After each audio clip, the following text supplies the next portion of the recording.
In an era where the complexities of international relations increasingly dominate the headlines, a recent article by Viet Thanh Nguyen in The Nation sheds light on America's historical and ongoing influence in Central America, particularly through the lens of U.S. Secretary of State Marco Rubio's visit to El Salvador. Nguyen's reflections reveal a troubling narrative of how U.S. policies, particularly during the Cold War, have contributed to cycles of violence and disunion in the region, a legacy that continues to shape contemporary geopolitics. Nguyen recounts his personal journey to El Salvador, juxtaposing his experience with that of Rubio, who was in the country to reinforce U.S. initiatives under the banner of Greater America. The term encapsulates the notion of American exceptionalism, which Nguyen argues often leads to the exportation of disunion and conflict. On the same day that Rubio signed a controversial agreement with Salvadoran President Nayib Bukele allowing the U.S. to send alleged criminals to Salvadoran prisons, Nguyen was absorbing the heavy history that permeated the very sites they occupied. The Sheraton Hotel where he stayed had a dark past tied to the violent civil war that left a profound scar on the nation. The article details the alarming statistics surrounding Bukele's prison policies, highlighting that over 81,000 individuals have been imprisoned without due process and a crackdown on gang violence. This authoritarian approach has raised serious human rights concerns among observers, including the Catholic Bishop of El Salvador, who described the situation as a reign of terror. Nguyen's commentary points to a broader critique of U.S. foreign policy, suggesting that the very same dynamics that led to violent upheavals in the past are being replicated today, albeit under different pretexts. As Nguyen reflects on the historical context, he draws parallels to the U.S. interventions in Vietnam and the broader region during the Cold War, where American military support often translated into complicity in human rights abuses. He recalls the memory of the El Mozode massacre, where Salvadoran forces killed nearly 1,000 civilians, a brutality that was ostensibly justified under the guise of fighting communism. This dark history resonates with his own narrative as a Vietnamese refugee, underscoring the interconnectedness of these struggles and the implications of U.S. actions abroad. Moreover, the article critiques the rhetoric surrounding American greatness, which has often provided a facade for imperial ambitions and interventions. This notion of a greater America has fueled policies that prioritize control and dominance over genuine partnerships with nations in the global South. Nguyen argues that this imperial mindset has not only led to the destabilization of countries like El Salvador, but has also returned to haunt the U.S. itself, as the consequences of its foreign policies are now evident within its own borders. The narrative explores how the relationships between U.S. leaders and foreign dictators reflect a cyclical pattern of support for authoritarian regimes, suggesting that the current political climate characterized by figures like Trump and Bukele is a continuation of a longer history of U.S. complicity in human rights violations. As Nguyen poignantly observes, the feedback loop of American support for authoritarianism is now threatening to destabilize the very foundations of democracy at home, revealing a Jekyll and Hyde duality within the American identity. As the article concludes, it urges a re-examination of what it means to be part of America, one that acknowledges both the tragedies inflicted in its name and the potential for a future based on empathy and shared humanity.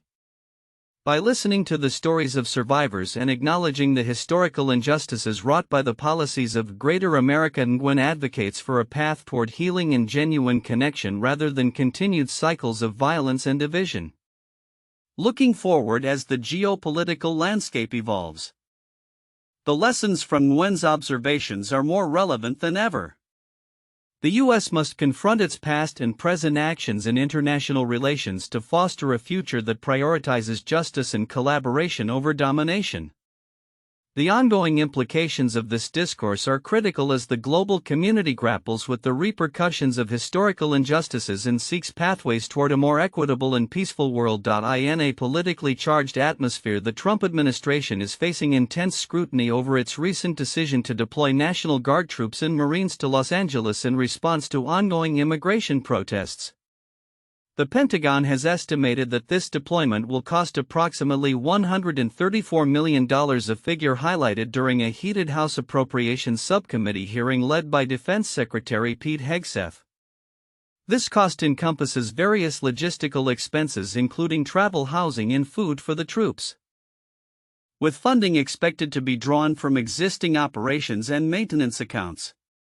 The backdrop of this deployment is a series of protests in Los Angeles against federal immigration raids which have raised alarm among community leaders and lawmakers alike. "My constituents are very scared," noted Democratic Representative Norma Torres, who expressed concern over the potential for racial profiling during the Immigration and Customs Enforcement ICE actions that have triggered this unrest. The protests have escalated to the point where they have spilled onto major freeways, leading to dozens of arrests and accusations of excessive force against federal agents. During the hearing, Hegseth clashed with several Democratic lawmakers, particularly over the rationale and timing of the deployment. Representative Betty McCollum of Minnesota described the administration's decision as premature and downright escalatory. She pressed Hegseth on whether ongoing military deployments were hindering essential training for troops, a claim he dismissed. "The commanders and troops on the field are very well prepared," Hegseth insisted, claiming that they were adequately supported despite local criticism regarding their living conditions. The political ramifications of this situation are significant. House Speaker Mike Johnson publicly condemned California Governor Gavin Newsom's handling of the protests, suggesting an extreme form of punishment, tarred and feathered. This statement underscores the political theater that has emerged from the administration's approach to immigration issues, with Trump framing the protests and the administration's response as a showdown with a blue state. For the White House, this confrontation is not just a matter of public safety but a calculated move to energize Trump's base by portraying the administration as tough on immigration.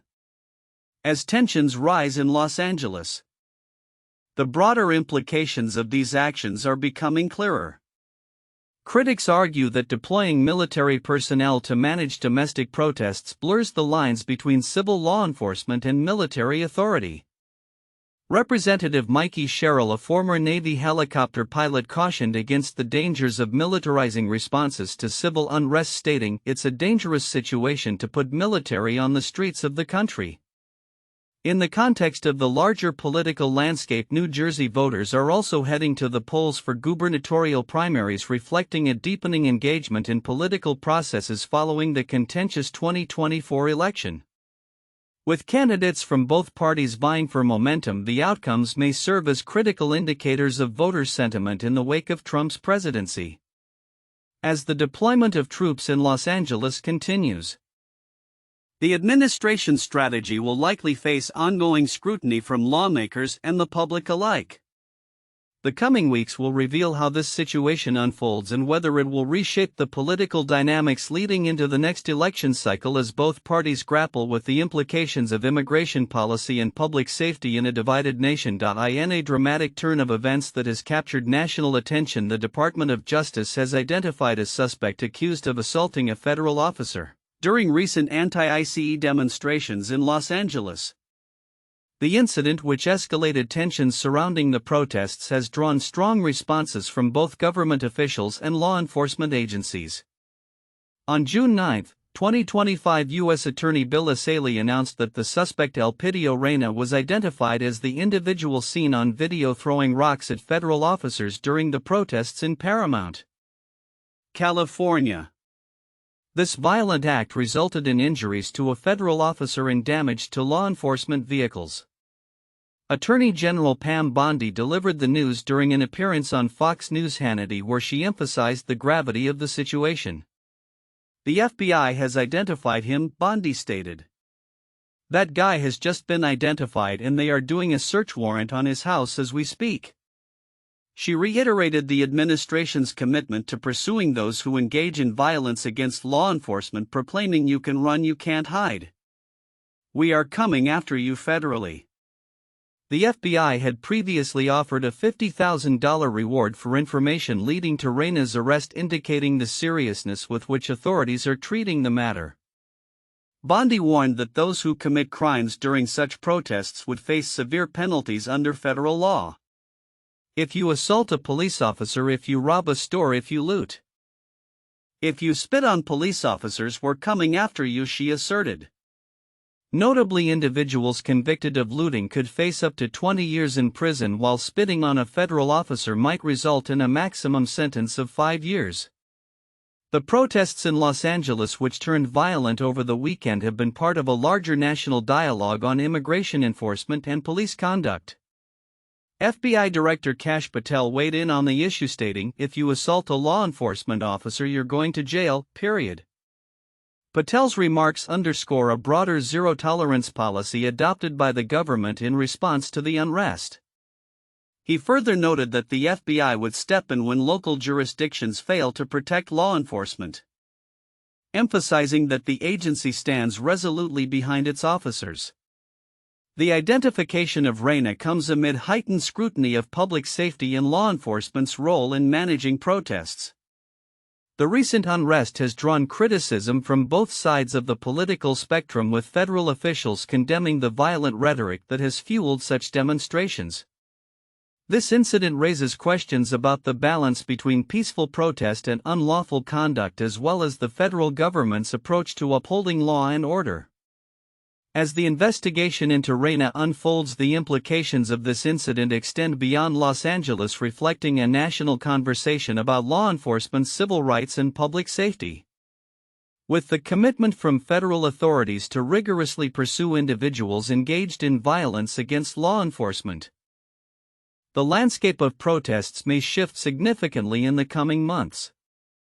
This situation serves as a stark reminder of the tensions that persist in American society and the challenges faced by both law enforcement and civic activists. As the nation looks toward future demonstrations, the government's response to this incident will likely shape the dynamics of public protests and law enforcement interactions across the country. With calls for accountability and justice resonating loudly, how these events unfold will be critical in determining the balance between civil liberties and public safety in America. As trade tensions between the United States and China escalate, both countries are engaging in high-stakes negotiations aimed at easing economic frictions. The latest round of talks, which resumed in London on June 10, 2025, follows a series of contentious exchanges and tariff escalations that have defined relationships between the two global powers. U.S. Treasury Secretary Scott Bessent described the initial discussions as good, while Commerce Secretary Howard Lutnick characterized them as fruitful. However, the lack of concrete outcomes suggests that significant hurdles remain. The backdrop to these discussions is a series of tariffs and trade restrictions that have been imposed by both nations. President Trump recently doubled tariffs on steel and aluminum imports from 25% to 50%, a move that analysts estimate will increase U.S. import costs by over $100 billion. This decision has raised concerns among various industry leaders, including those in the auto sector, who fear that rising costs will ultimately be passed down to consumers. The urgency of these negotiations is underscored by the mutual reliance on critical materials. The U.S. has tightened controls over ethane exports, a key input for plastic manufacturing in China, while China has imposed restrictions on rare earth minerals essential for many high-tech products. National Economic Council Director Kevin Hassett emphasized the need for a seamless flow of these materials, stating, "We want the rare earths, the magnets that are crucial for cell phones, and everything else to flow just as they did before the beginning of April." Despite the optimistic tones from U.S. officials, the Chinese delegation led by Vice Premier He Lifeng has been less vocal about the progress of talks. This silence raises questions about the level of commitment from China to compromise on contentious issues, particularly in the face of accusations from both sides regarding breaches of a recent trade truce. As the negotiations progress, the impact of tariffs is already being felt in the broader economy. The World Bank has revised its global growth forecast for 2025 down to 2.3%, citing high tariffs and ongoing uncertainty as significant headwinds. Additionally, the auto industry is facing severe production challenges due to a shortage of rare earth materials, prompting companies like Maruti Suzuki to cut production targets for electric vehicles by 2/3. Moreover, the bilateral talks come at a time when both nations are employing strategic resources as leverage. The U.S. is not only tightening its grip on technology exports but is also seeking to exert influence over the supply chains of essential commodities. Meanwhile, reports indicate that Chinese exports of rare earths rose by 23% in May despite the ongoing export curbs, further complicating the narrative around trade balances between the two countries. Looking ahead, the path to a resolution remains fraught with challenges. With a looming deadline for new tariffs and ongoing legal uncertainties surrounding existing tariffs, the stakes are high for both nations.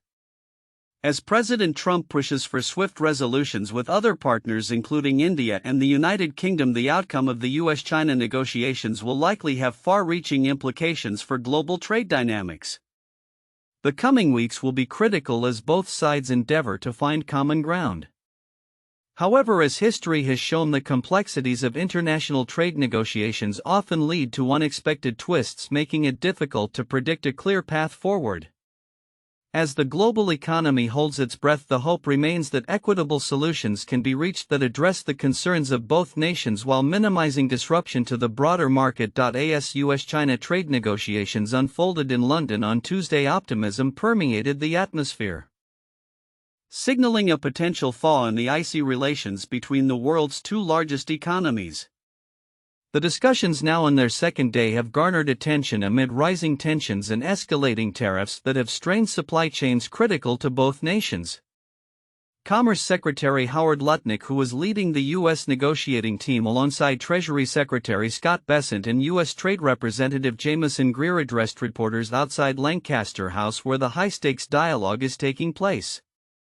"We've been talking all day yesterday and we expect to go all day today. The talks are going well, we're spending lots of time together," Lutnick stated, reflecting a sense of cautious optimism among U.S. officials. However, the road to a resolution has been fraught with challenges. Recent weeks have seen a spike in trade tensions, with both countries accusing one another of backtracking on a preliminary agreement reached in Geneva that aimed to alleviate some of the punitive tariffs in place. President Trump, while expressing hope for a positive outcome, acknowledged the complexities involved, remarking, "China's not easy. I'm only getting good reports." The urgency of these negotiations cannot be overstated as both nations grapple with the economic ramifications of their ongoing trade war. American companies have been particularly affected by China's export restrictions on rare earth magnets, which are vital components in various industries including automotive, energy, and defense. Concurrently, China faces disruptions due to a U.S. halt on shipments of essential chemicals and semiconductor chips, exacerbating its manufacturing woes. White House National Economic Council Director Kevin Hassett emphasized the necessity of ensuring that China engages seriously in the negotiations, noting, "The purpose of the meeting today is to make sure that they're serious and to get handshakes from our three lead trade negotiators and get this thing behind us." As these discussions progress, the stakes remain high. The global economy is watching closely, with many analysts warning that a failure to resolve these trade disputes could lead to further economic stagnation. The World Bank has already raised alarms regarding the effects of tariff wars on global growth, underscoring the interconnected nature of today's economic landscape. The outcome of these talks could not only reshape U.S.-China relations but also set a precedent for international trade policies moving forward, with both sides appearing committed to finding common ground.